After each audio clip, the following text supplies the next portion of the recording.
1월 27일입니다. 세상의 소금과 빛이라는 제목으로 마태복음 5장 13절에서 20절까지 말씀, 먼저 세번역 성경으로 읽습니다.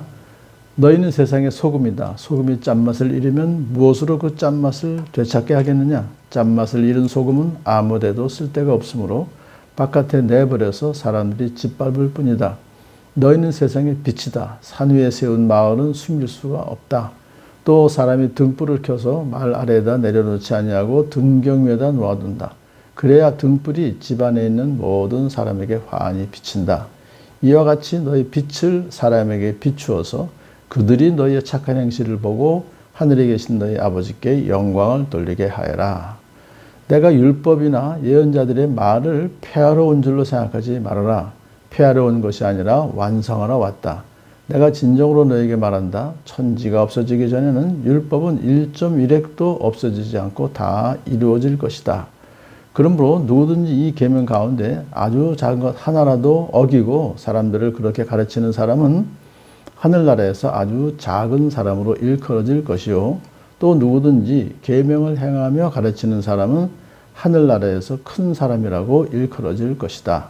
내가 너에게 말한다. 너희의 의가 율법학자들과 바리새파 사람들의 의보다 낫지 않으면 너희는 하늘나라에 들어가지 못할 것이다. 아멘. 세상의 빛이다 소금이다 이렇게 말씀하신 것은 비유를 통해서 그 안에 담겨진 그 의미를 이제 말씀하시는 것이죠.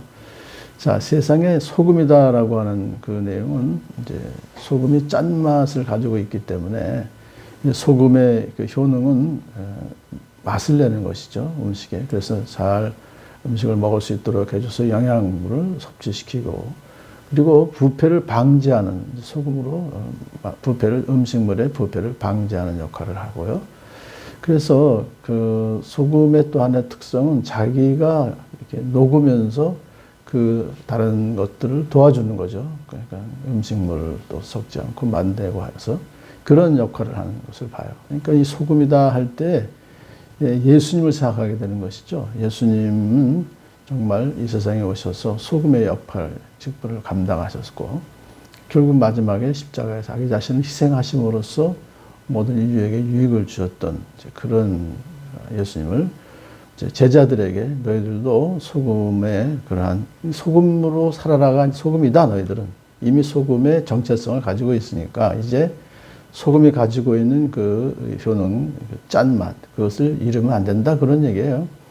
근데 짠맛을 잃은 소금은 아무 데가도 쓸데가 없다. 그랬죠. 그렇다. 이것은, 오늘날은 사실 소금은, 염화 칼륨이라서 짠맛이 없어지지 않죠. 원래 다 그 안에 들어있으니까. 제대로 잘 만들어진 소금이기 때문에. 근데 그 당시에 소금은 그냥 늪지에서, 염분이 있는 늪지에서 그것을 그냥, 불순물과 함께 같이 이렇게 소금으로 썼어요. 그러다 보니까 진짜 염분이 빠지고 나면은 나머지는 그 불순물이 돼서 이걸 버릴 수도 없어요. 제대로. 쓸 수가 없어요. 염분을 퇴비로도 쓸 수가 없고. 그래서 결국은 땅에다 버릴 수밖에 없어요. 이거 지붕에다 많이 버렸대요.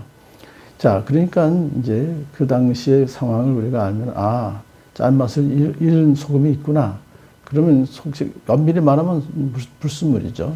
그런 것들은 결국은 바깥에 내버려져서 사람들이 짓밟을 뿐이다. 그러니까 이것은 예수님의 제자로서의 정체성을 잃어버리면은 아무 쓸모가 없고 조롱거리가 될 뿐이다. 그런 얘기입니다. 그래서 소금에 걸맞는 삶을 결국은 다른 사람에게 유익을 끼치고 또 사회에 방부제 역할을 하는 그런 그 직분을 감당해야 된다. 그런 뜻으로 권면하신 것이죠. 두 번째는 너희는 세상의 빛이다 그랬어요.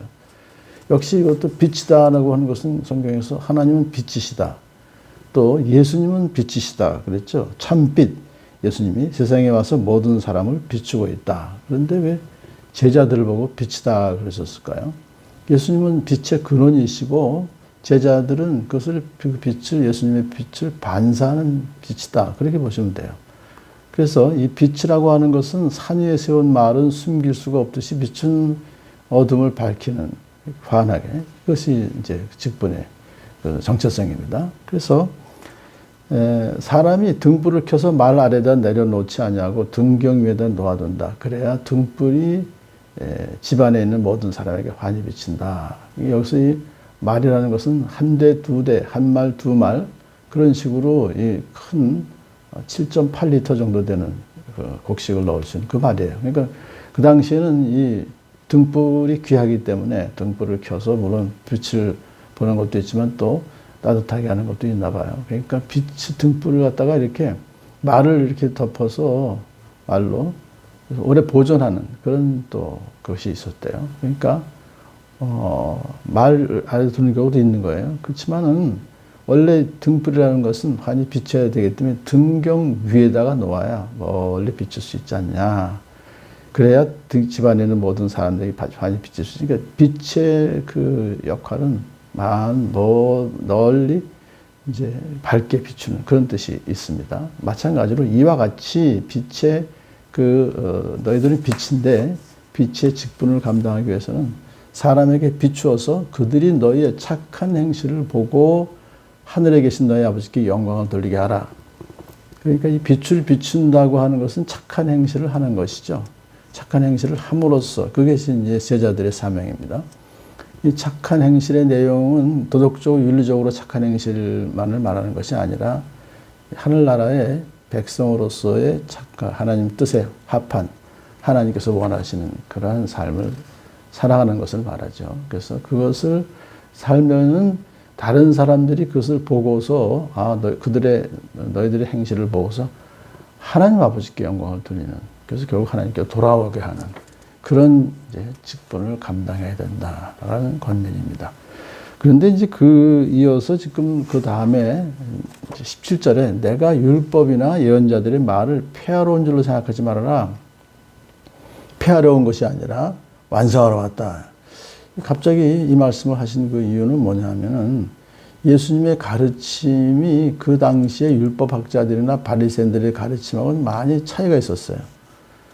그렇기 때문에 이제 그 당시 모든 유대인들이야 율법학자들의 그 가르침에 다 따랐던 것이죠. 그런데 율법학자들의 가르침과 예수님의 가르침이 같은 성경을 가지고 얘기해도 다르기 때문에 차이가 있죠. 그래서 사람들은 혹시 저 예수라는 사람이 율법을 폐하러 온 것이 아니야? 폐하기 위해서 온 것 같아. 라는 생각을 가졌기 때문에 예수님께서 아니다. 나는 율법에 대한 나의 생각은 확고하다. 율법을 내가 무시하는 것이 아니고 율법을 내가 오히려 완성하러 왔다. 그런 말씀을 지금 하시잖아요. 그래서 당신 자신이 율법을 근본적으로 거부하는 것이 아니고 오히려 율법을 그 진정한 의미를 내가 제시하러 왔다. 가르쳐주러 왔다 이거예요. 그 말은 당시의 율법학자들과 바리새인들이 율법의 진정한 의미를 제대로 가르쳐주지 않고 오히려 형식에만 매여서 형식적인 그러한 율법을 가르치고 있었다는 것을 전제로 하는 것이죠. 그래서 율법의 근본 정신은 그러니까는 무엇인가라고 하는 것을 지금 가르치러 왔다 그런 뜻입니다. 그래서 저기서 지금 이제 율법은 1.1획도 없어지지 않고 다 이루어질 것이다라는 것은 100% 율법을 꼭 지키고 완성시키러 왔다는 뜻이죠. 그러면서 그 다음 말씀이 이제 이 계명 가운데 아주 작은 것 하나라도 어기고 사람들을 그렇게 가르치는 사람, 그러니까 율법을 선택하는 것이죠. 이것은 좋고 이것은 안 좋고 이것은 옳고 이것은 그러다라는 판단을 학자들이 하는 거예요. 자기들이. 그래서는 이것은 버리고 이것은 지키고 이런 식으로, 그래서 작은 것, 아주 사소하게 보이는 작은 것 하나도 버리고 어기고는 결국 하나님의 말씀을 훼손하는 거예요. 그러니까 그런 사람, 또 그렇게 가르치는 사람, 그것은 결국 율법을 결국은 부정하는 것이죠. 하나라도 그렇게 어기면 라고 하는 것을 말하는 것이고, 또 누구든지 계명을 행하며 가르치는 사람, 그 율법을 전체적으로 자기가 비록 다는 행하지 못한다 할지라도 다 율법은 옳은 것입니다 라고 그 뜻의 그 정신을 알기 때문에, 율법의 기본 정신은 하나님을 사랑하라, 이웃을 사랑하라고 하는 것이거든요. 그걸 기본적인 것을 알고 그리고 그렇게 행하며 또 그렇게 율법의 옳은 바른 뜻을 가르치는 사람, 그 사람은 하늘나라에서 큰 사람이다. 그러니까 하늘나라에서 크다 작다라고 해서 이 양자가 다 하늘나라에 들어가는 것은 아니라 여기서 작다라고 하는 것은 결국은 율법을 그렇게 어기고 하는 것이기 때문에 이 사람은 율법을 어긴다는 것은 행위로가 아니라 그 근본적으로 잘못된 율법관 그것을 갖고 있기 때문에 그런 사람은 하늘나라에 들어가지 못할 것이고 올바로 율법에 대해서 이해하고 있는 사람은 들어갈 것이다. 그런 뜻입니다. 그래서 이제 마지막에 내가 너에게 말한다. 너희의 의의가 율법학자들과 바리새파 사람들의 의의보다 낫지 않으면 너희는 하늘나라에 들어가지 못할 것이다.